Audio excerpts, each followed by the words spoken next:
नमस्कार, let's up मराठीमध्ये सर्व प्रेक्षकांचं स्वागत। काल संध्याकाळी जरांगे पाटलांचं उपोषण मागे घेण्यामध्ये सरकारच्या शिष्टमंडळाला शिष्टाई करण्यामध्ये ते यशस्वी ठरले। सरकारचं शिष्टमंडळ आलं आणि जरांगे पाटलांनी त्यांच्या 8 शर्ती त्यांच्यापुढे ठेवून हे आपलं आंदोलनाला संपवलं नाही तर स्थगिती दिली आहे आणि सरकारला 2 जानेवारीचा अल्टिमेटम दिलेला आहे। 2 जानेवारीपर्यंत सरकारने ज्या काही मागण्या केलेल्या आहेत जरांगे पाटलांनी त्या पूर्ण कराव्यात। त्यानंतर जरांगे पाटील त्यांच्या आंदोलनाची पुढची दिशा ठरवतील असं काल रात्रीपर्यंत घडलेलं आहे। मात्र जरांगे पाटलांच्या आंदोलनाच्या माध्यमातून खरंच मराठा समाजाच्या पदरात आणि जरांगे पाटलांच्या पदरी काय पडलंय आणि मराठा समाजाला सरसकट कुणबी प्रमाणपत्र यामुळे मिळेल का व अन्य काही असे प्रश्न आहेत या आंदोलनाच्या निमित्ताने पुढे आले ते सगळे समजावून घेण्यासाठी अखिल भारतीय मराठा महासंघाचे अध्यक्ष राजेंद्र कोंढरे सर, जे की गेल्या 30 वर्षापासून मराठा समाजाला आरक्षण मिळावं यासाठी ते काम पाहतात, ते माझ्या सोबत आहेत। सर, तुमचं लेट्सअप मध्ये खूप खूप स्वागत। धन्यवाद। पहिला माझा प्रश्न तुम्हाला हाच असेल की या आंदोलनाच्या निमित्ताने जरांगे पाटलांच्या आणि एकूणच मराठा समाजाच्या पदरी काय पडले? पदरी काय पडलं तर एक समाजामध्ये एक एकत्र येण्याची भावना आणि त्याच्या माध्यमातून आपला आवाज शासन दरबाराने महाराष्ट्राच्या भूमीमध्ये घुमवला, हा सगळ्यात मोठं यश त्याच्यातलं आहे। नंबर 1, सरकारने जे आश्वासन दिले जरांगे पाटलांना, त्यांच्या ज्या काही मागण्या आहेत त्या आम्ही 2 जानेवारीपर्यंत त्यावर अभ्यास करू आणि त्या पूर्ण करायचा प्रयत्न करू असं सरकारच्या शिष्टमंडळाने, काही ओबीसीचे नेते पण त्यामध्ये होते, त्यांनी हे मान्य केलेलं आहे। खरंच पूर्तता होऊ शकते का?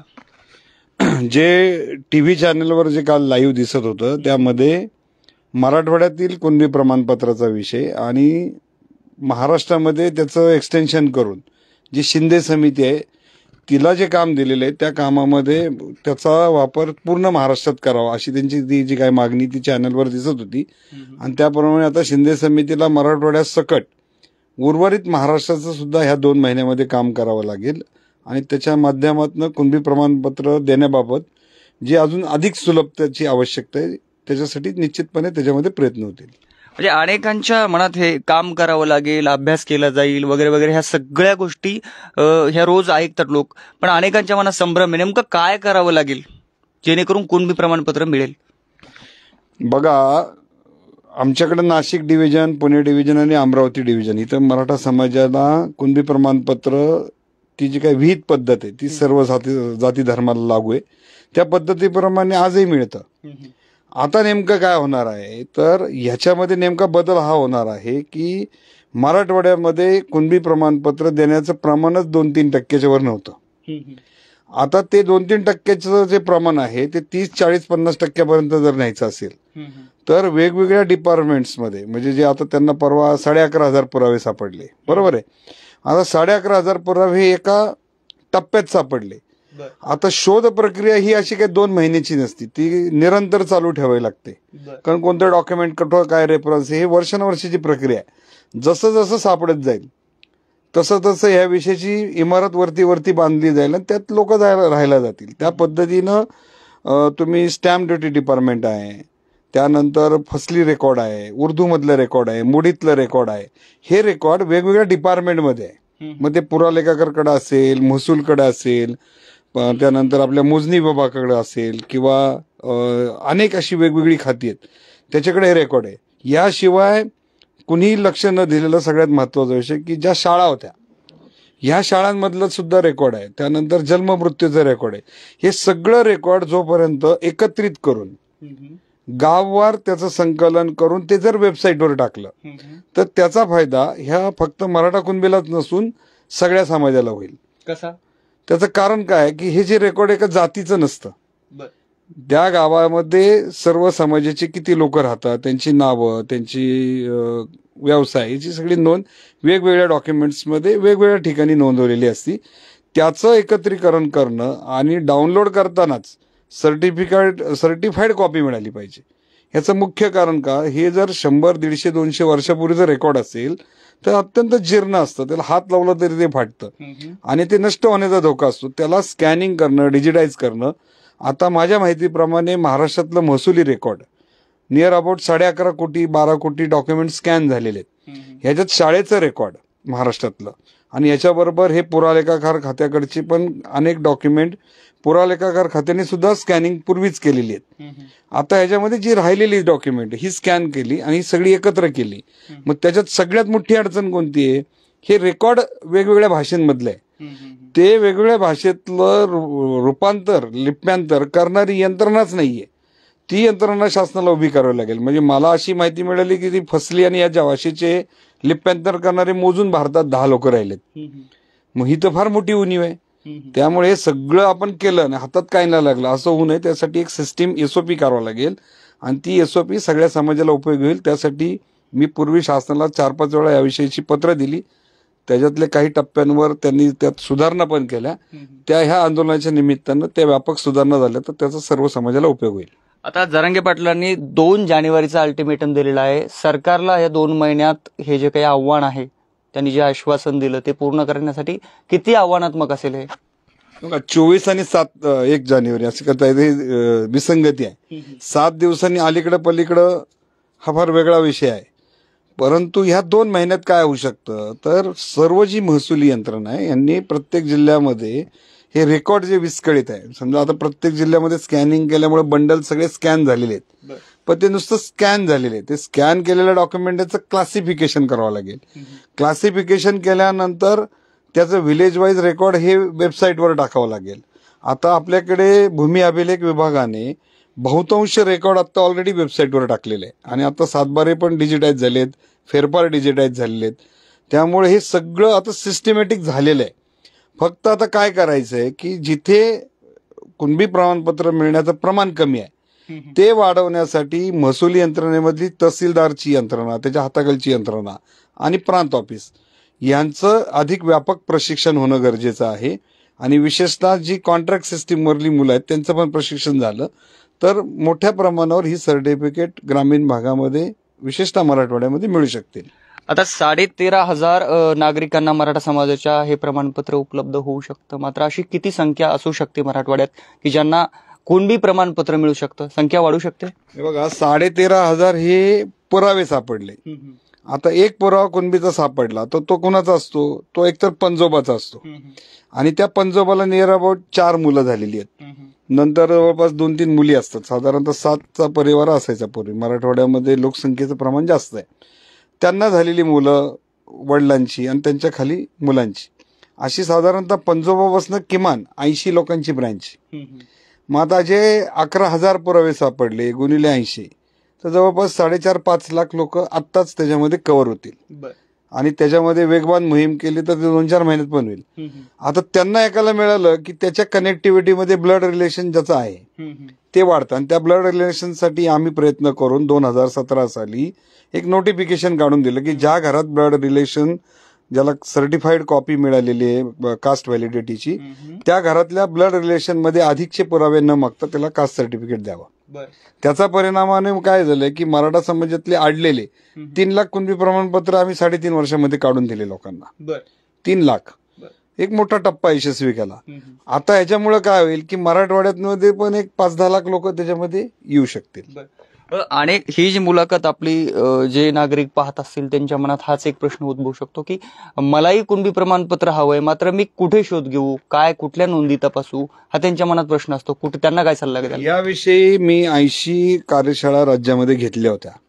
आता हा भाग कसा आहे की समाजातले घटक आणि शासन यंत्रणा यांनी ह्या विषयावर हे कसं मिळतं यासाठीचे काही व्हिडिओज तयार करून शासनाच्या वेबसाईटवर टाकले पाहिजेत आणि त्या वेबसाईटवर मग हे रेफरन्स कसे शोधायचं याची एक प्रशिक्षित कार्यशाळा जर त्याच्यामध्ये ऑर्गनाईज केली आणि मास्टर ट्रेनर ज्याला म्हणतो आपण की प्रत्येक गावातला तलाठी, त्यानंतरचा सर्कल आणि महसूल यंत्रणेतली यंत्रणा यांना जर प्रशिक्षित केलं तर ते गावोगावी कॅम्प घेऊ शकतात. त्या कॅम्पमध्ये तो एकाच गावात 100 लोकांना बोलवेल.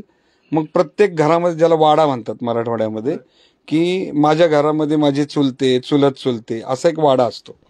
मग ह्या सगळ्या लोकांना एकत्र बोलवलं आणि तो स्क्रीनवर दाखवलंय असं असं तुमच्या गावातलं रेकॉर्ड, तर मोठ्या प्रमाणावर गावातल्या सगळ्या समाजातल्या लोकांना त्याचा फायदा होईल. फक्त मराठा नाही, कुणबी नाही, सगळ्या समाजातल्या. कारण रेकॉर्ड हे एका जातीचं एका ठिकाणी दुसरं असं नसतं, ते सगळ्या जातीचं रेकॉर्ड एका ठिकाणी असतं.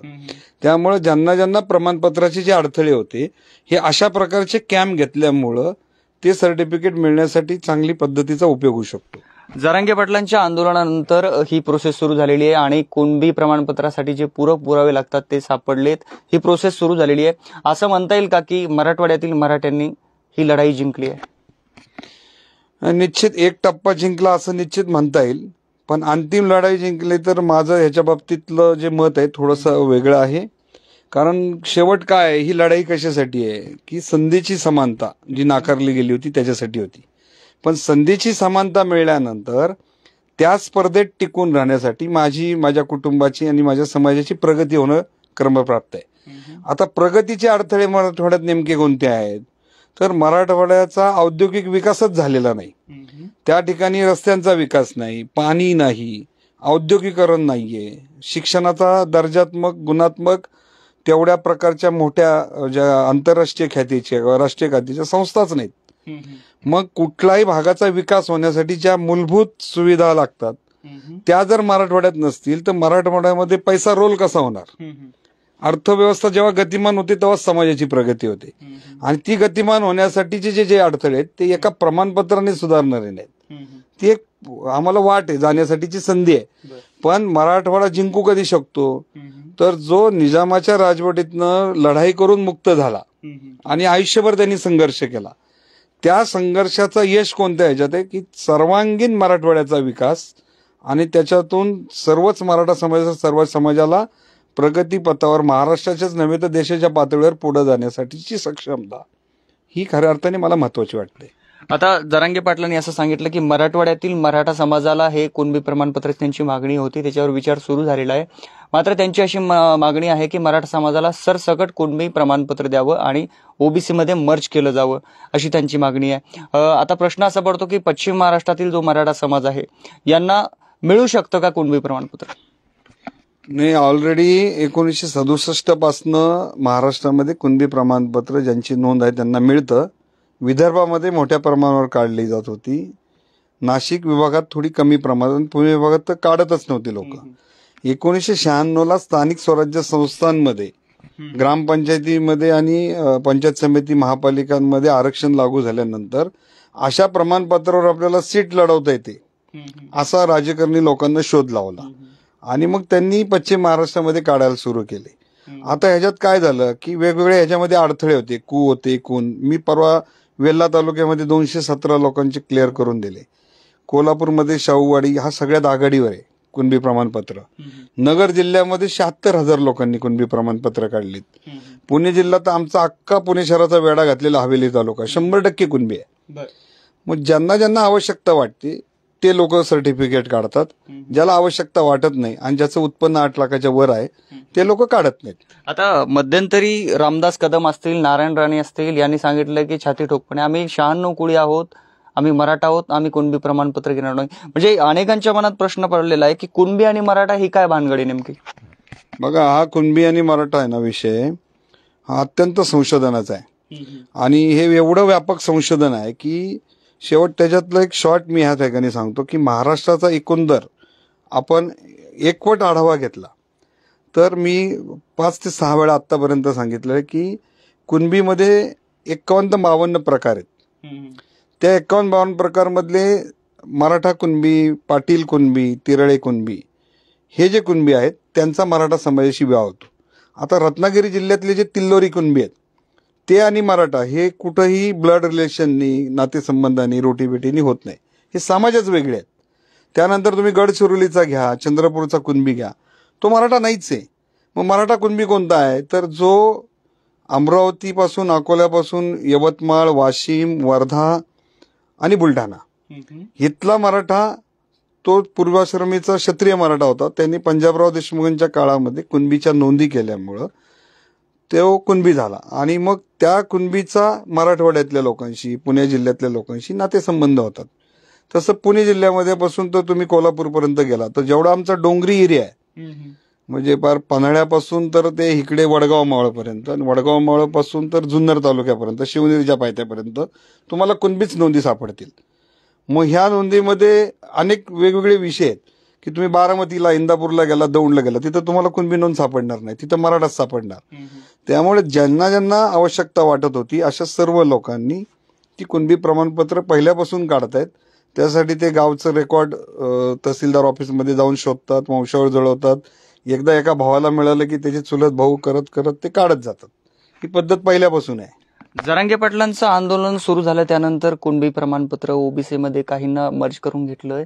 मात्र प्रश्न असा आहे की तुम्ही 30 ते 35 वर्ष झाली मराठा समाजाला आरक्षण मिळावे यासाठी काम करताय. मराठा क्रांती मोर्चाच्या माध्यमातून तुमची मोठी भूमिका याच्यामध्ये होती. कुठेतरी असं वाटतं का की जरांगे पाटलांच्या आंदोलनानंतर कुठेतरी मराठा समाजाची जी आरक्षणाची मागणी होती ती मागं पडताना आपल्याला दिसते का? दोन बदल याच्यामध्ये निश्चित झाले. मी स्वतः कुणबी प्रमाणपत्र काढलं नाही, कारण माझं उत्पन्न 8 लाख रुपयापेक्षा जास्त आहे. त्यामुळे मला काही त्याचा उपयोग नाही, मला राजकारणामध्ये काही इलेक्शन लढवायची नाही.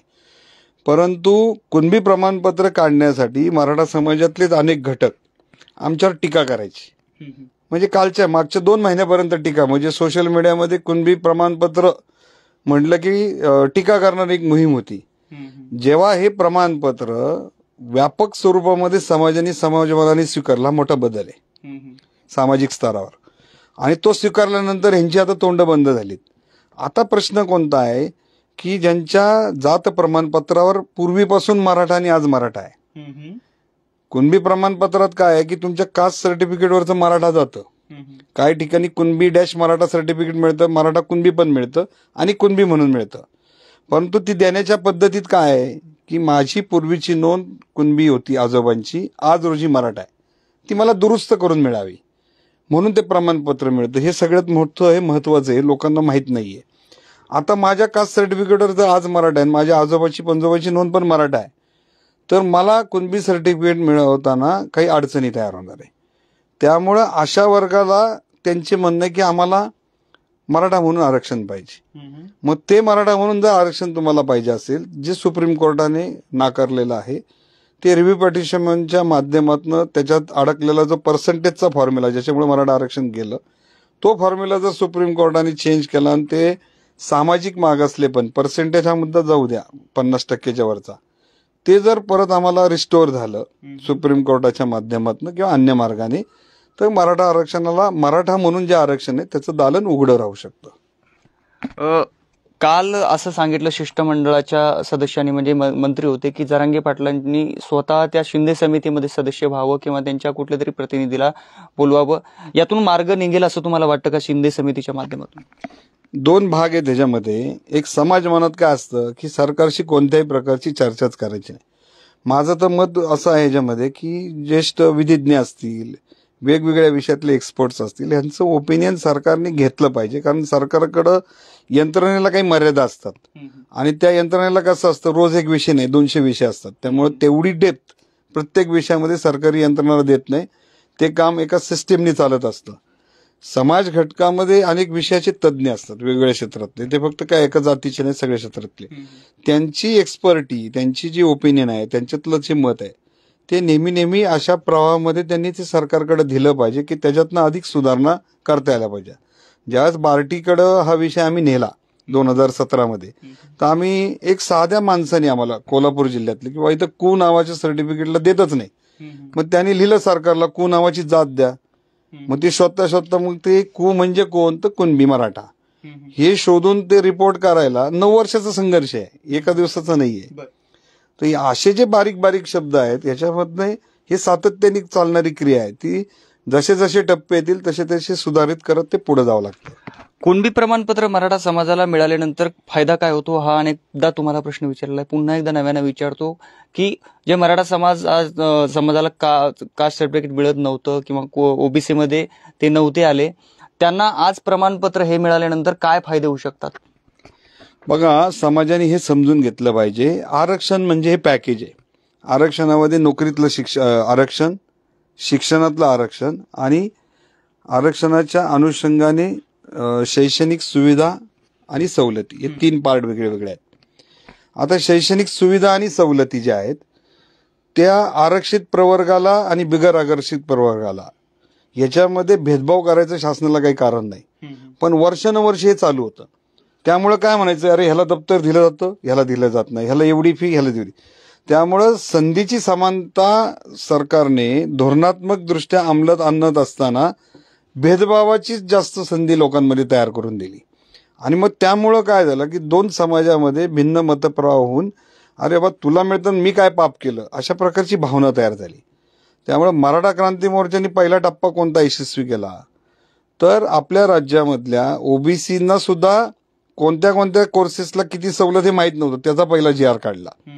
आणि मग दुसरा जी आर हा खुल्या प्रवर्गासाठी आर्थिक दुर्बलासाठी टाकला.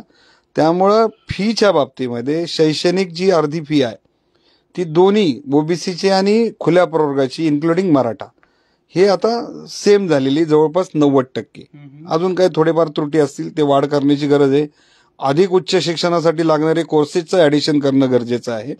आणि मग ह्याच्यामुळं काय होईल की एक सवलतीचा पाठ संपला. मग अजून कोणत्या प्रकारच्या सवलती त्या देण्यासाठी सरकारला कोणत्याही प्रकारचा अडथळा नाही. दुसरा प्रश्न महाराष्ट्राला मी शिक्षणाच्या बाबतीत सांगतो की आपल्याला शिक्षण हे आपला घटनात्मक अधिकार आहे. पण त्या घटनात्मक शिक्षणाच्या अधिकारामध्ये प्राथमिक शिक्षणापर्यंतचीच मर्यादा किंवा माध्यमिकपर्यंतची मर्यादा आहे.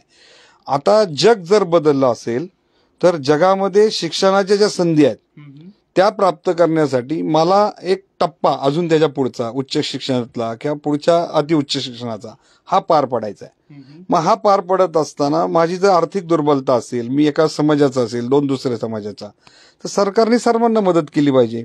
तिसरा मुद्दा मी मागच्या एका मीटिंगमध्ये सरकारला पण सांगितला होता की अनेक अशा कॉलेजेसमध्ये ऍडमिशनच्या बाबतीत कट ऑफचा इश्यू होतो. मग ओबीसीचा कट ऑफ, एससी एसटीचा आणि ओपनचा कट ऑफ. ह्याच्यात काय होतं की एका कट ऑफच्या मध्ये आणि ओपनच्या कट ऑफ मध्ये मधली मुलं बाहेर फेकली जातात. मग राज्य सरकारला असा एक निर्णय घेऊ शकतो आपण की एखादी बॅच आहे इंजिनिअरिंग मधली टॉपर, तर त्यामध्ये बाबा 80चा इंटेक आहे, त्या 80च्या इंटेकमध्ये तुम्ही 10% अधिसंख्य करू शकता. ते 10% जर अधिसंख्य गेलं तर शिक्षणामधला जो आरक्षणामधला जो भेदभाव आहे तो जवळपास 90% संपुष्टात येईल, फक्त मेडिकल सोडून. कारण मेडिकलच्या सीट्स या मेडिकल सायन्स ऑफ इंडिया आणि त्याला एक अथॉरिटी आहे, त्या अथॉरिटीला अशा एका दिवसात सीट वाढवता येत नाही. पण इंजिनिअरिंग पासून ते बाकीच्या फॅकल्टीमध्ये वाढवू शकतात. आणि 80% अशा शिक्षण संस्था की ज्याच्यामध्ये आरक्षण जरी असलं तरी इंटेक त्यांची कॅपॅसिटी तेवढ्या सीटच भरल्या जात नाही. त्यामुळे त्या टप्प्यामध्ये होईल. आता राहिलं कुठलं तर शिक्षण हे सर्व्हिसेस मधलं. मग आता काय झालंय की एमपीएससी मधल्या क्लास 1 आणि क्लास 2च्या पोस्ट ह्या आता साधारणतः 5 ते 10,000च्या रेंजमध्ये भरल्या जातात. त्या सरकारच्या काहीतरी 1.5 लाख आता ह्या टप्प्यामध्ये भरल्या जातील. त्या भरताना त्याचा उपयोग ओबीसीच्या त्या कॅपमध्ये गेल्यानंतर ती कॅप कितीची आहे तर 19%ची आहे. त्या 19%मध्ये 350 जाती आहेत. त्या 350 मध्ये पोट जाती म्हणजे ज्याला काहीच्या तत्सम जाती अशी मिळून 650च्या पुढे संख्या, नीट लक्षात घ्या. 650च्या पुढं जे लोक स्पर्धेमध्ये भाग घेतील नोकरीच्या, त्या स्पर्धेच्या भाग घेतलेल्या मेरिटमध्ये जाण्यासाठी त्या 19%त जरी मराठा समाज गेला तर त्याचं तिथंही मेरिट आहे इन्क्लुडिंग. किंवा उद्या ईडब्ल्यूएस मध्ये गेला तर ईडब्ल्यूएस मध्ये जेवढ्या जातील त्याच्यात पण मेरिट आहे. किंवा स्वतंत्र मराठा आरक्षण दिलं तरी त्या मराठा म्हणून त्याच्या इंटरनल ह्याच्यात पण मेरिट आहे. म्हणजे तिन्ही ठिकाणी तुम्हाला गुणवत्तेशी स्पर्धा आहे. ही कोण ध्यानात घेत नाही. आणि ही ध्यानात का घेणं आवश्यक आहे की तुम्ही कुटुंबात जरी गेले तरी कुटुंबामध्ये तुम्हाला मोठं होण्यासाठी कुटुंबात मोठं व्हायचंय. उद्या गल्लीत गेला तर गल्लीत व्हायचंय, पेठेत गेला पेठे, म्हणजे प्रत्येक ठिकाणी स्पर्धा आहे. आणि त्या स्पर्धेसाठी अंतर्गत गुणवत्ता सिद्ध करण्यासाठी साधन सुविधा, आरक्षण, सोयी सवलतीचा वापर करून गुणात्मक दृष्ट्या पुढे जाण्यासाठी एक टप्पा समाजाला पार पाडावा लागेल. नक्कीच जरांगे पाटलांच्या रूपाने एक मराठा समाजाला एक नेता मिळालेला आहे, याचा धसका प्रस्थापित राजकीय नेत्यांनी घेतलाय असं तुम्हाला वाटते का? बघा, आत्तापर्यंतच्या पारंपरिक महाराष्ट्राच्या राजकीय व्यवस्थेमध्ये सहकार, शिक्षण या क्षेत्रामध्ये एक मोठा पगडा मराठा राजकारण्यांचा राहिलाय, तसं इतर समाजाच्या पण आहे. आणि ग्रामीण अर्थकारणामध्ये शेतीशी निगडीत असणाऱ्या समाजाच्या सगळ्या नाड्या ह्या सहकार क्षेत्राशी निगडीत असल्यामुळं प्रत्येक गावात गटातटाचं राजकारण होतं.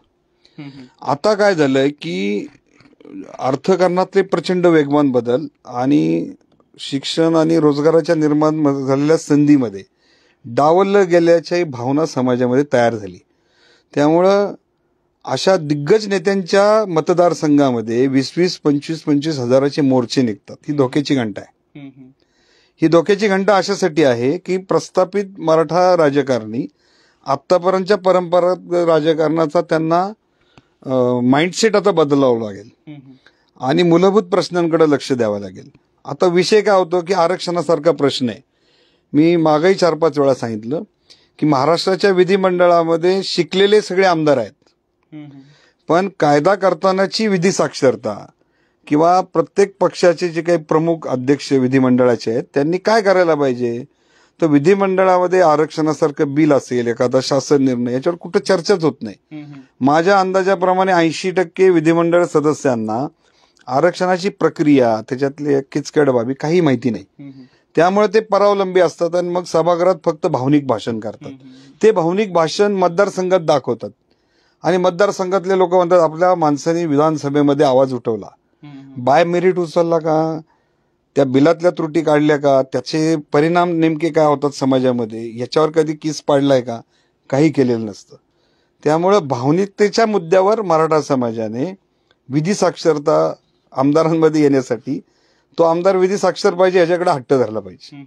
नेमका समाज काय करतोय, त्याला दशक्रिया विधीला बोलवते, लग्नाला बोलवते, त्याला भाषण करायला बोलवते, फीत कापायला बोलवते. माझं मत आहे की विधिमंडळ सदस्यांना ह्याच्यात गुंतवण्यापेक्षा धोरणात्मक विषयावर ज्यावेळेस समाजामध्ये विधिमंडळाच्या माध्यमातून जे निर्णय करून लोकांमध्ये त्याचे अनेक वेगवेगळे परिणाम होतात त्याच्यावर त्यांनी अधिक वेळ द्यायला पाहिजे आणि त्याच्यावर कुठलाही लोकप्रतिनिधी तेवढा वेळ देऊ शकत नाही. वास्तव आहे. शेवटचा प्रश्न आहे, ज्या आरक्षणासाठी तुम्ही महाराष्ट्रामध्ये 58 मोर्चे काढले, मूकमोर्चे काढले, तुम्ही आतापर्यंत तुमची लढाई सुरू आहे, मात्र कुठेतरी सेंट्रल गव्हर्नमेंट घटनेमध्ये दुरुस्ती करून मराठा समाजाला आरक्षणाचा विचार भविष्यात करेल असं याची किती शक्यता वाटते? आपल्या देशामध्ये आरक्षणाची जी मर्यादा आहे ती 50% घातलेली आणि अपवादात्मक परिस्थितीत 50%ची मर्यादा वाढवता येते आणि ती वाढवली ज्या ज्या राज्यांमध्ये त्या ठिकाणचं आरक्षण हे आतापर्यंत चालू आहे. महाराष्ट्रात तो प्रयोग झाला, सर्वोच्च न्यायालयाने तो नाकारला.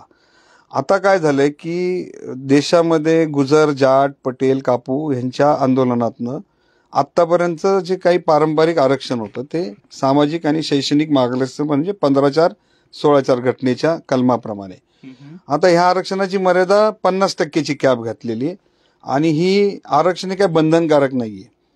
ते सरकारने जर त्या समाजाचं प्रतिनिधित्व प्रवर्गाचं कमी असेल आणि मागास असेल तर द्यायचंय. आता ते देत असताना काय झालंय की 50% आरक्षित प्रवर्ग हा ओपनमध्ये पण गुणाच्या स्पर्धेवर कॉम्पिटमध्ये येतो. मग त्या ओपन मधल्या 48% जागांमध्ये सुद्धा 60% जागा 60% रिझर्व्ह कॅटेगरीचे घेतात.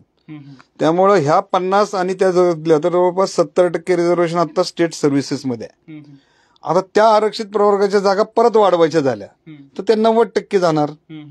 मग खुल्या प्रवर्गातील बिगर मागास घटकातील ज्याला आपण संधीची समानता म्हणतो ती एका पद्धतीची नाही, ती सर्वांसाठी ठेवावी लागेल. म्हणजे रिव्हर्स डिस्क्रिमिनेशन ज्याला म्हणतो अशा पद्धतीची ती पद्धत होऊ शकते. त्यामुळं 50%ची मर्यादा घेतल्यामुळं केंद्राने असं ठरवलं की प्रत्येक राज्यात दंगल सदृश्य परिस्थिती होणं हे होणं त्यापेक्षा त्यांनी घटनेत दुरुस्त करून नवीन कलम आणलं 15/6 आणि 16/6 आणि त्याप्रमाणे आर्थिक निकषावरचं एक आरक्षण नवा पॅटर्न दिला. फक्त त्याच्यात निवडणुकीचं आरक्षण नाही, फक्त शिक्षण आणि नोकरीतलं आहे. आणि ते सर्वोच्च न्यायालयामध्ये 2018-19 मध्ये चालू असताना सर्वोच्च न्यायालयाने 3-2 घटनापीठाच्या 3 जजेसनी घटनेची जी दुरुस्ती केली ती चॅलेंज केली होती, त्याची कॉन्स्टिट्युशनल व्हॅलिडिटी. ती व्हॅलिडिटी सर्वोच्च न्यायालयाने 3-2 मान्य केलेली आहे. ती जोपर्यंत वरिष्ठ त्याच्यापेक्षा मोठ्या बेंचने, कारण त्यात एक मोठा बेसिक मुद्दा आहे की बेसिक स्ट्रक्चरच्या विरोधामध्ये तुम्हाला घटना दुरुस्ती करता येत नाही, हा त्याच्यातला पहिला मुद्दा. आणि 8 लाख रुपयाचा इन्कम क्रायटेरिया काय बेसवर ठरवला होता, नंबर 2. आणि आर्थिक निकषावरचे जे दुर्बल आहेत मग त्यामध्ये SC ST OBCचे का नाहीत, असे 3 मुद्दे त्यावेळेस माझ्या माहितीप्रमाणे सर्वोच्च न्यायालयापुढे आले होते. परंतु आता न्यायालयांना आणि संसदेला एक निर्णय निश्चित घ्यावा लागेल की एखादी गोष्ट आपण ज्यावेळेस अपवादात्मक परिस्थिती तयार करतो ती अशी करू नये की पूर्ण सिस्टीम त्याच्यातनं ब्रेक होऊ शकते. त्यामुळं घटना दुरुस्ती करून एका समाजासाठी केंद्र सरकार करेल असं काही मला वाटत नाही. ही जी काही राजकारणी लोक दिशाभूल करतात 50%ची मर्यादा वाढवा, मुळामध्ये मराठा समाजाचं सामाजिक शैक्षणिक मागासले जर सर्वोच्च न्यायालयाने नाकारलेलं असेल तर मग त्याच्यासाठी महाविद्यालय बांधा, हे म्हणणंच चुकीचं आहे. पहिलं त्याला पास होऊ द्या. पास झाल्यानंतर मर्यादा किती वाढवायची हे तर आम्ही मागे पण सुचवलं होतं की 52% आरक्षणाच्या कायद्यामध्ये मराठा समाजाला टाका आणि त्या कायद्याच्या 52%ची मर्यादा वाढवा. उद्या काय झालं असतं, मर्यादा जरी शासनाने वाढवलेली न्यायालयाने कट केली असती तरी आमचा समावेश आतला अबाधित राहिला असता. परंतु त्यांनी ते मूळ कायदा तसाच ठेवला, जो आता सर्वोच्च न्यायालयात तो देखील आव्हानित आहे. त्यामुळे दुसरा कायदा केला. नक्कीच सर. तर हे होते राजेंद्र कोंडरे सर. सरांनी जरांगे पाटलांचं आंदोलन, त्याचा परिणाम, कुणबी सर्टिफिकेट आणि मराठा आरक्षण या सर्व मुद्द्याला स्पर्श केल्याने सविस्तर आपल्याला हा विषय समजून सांगलेला आहे. सर पुन्हा एकदा तुमचं खूप खूप धन्यवाद. तुम्ही लेट्सअप मराठीशी बोललात. आपण थांबतो या व्हिडिओमध्ये. विष्णू सानप, लेट्सअप मराठी, पुणे.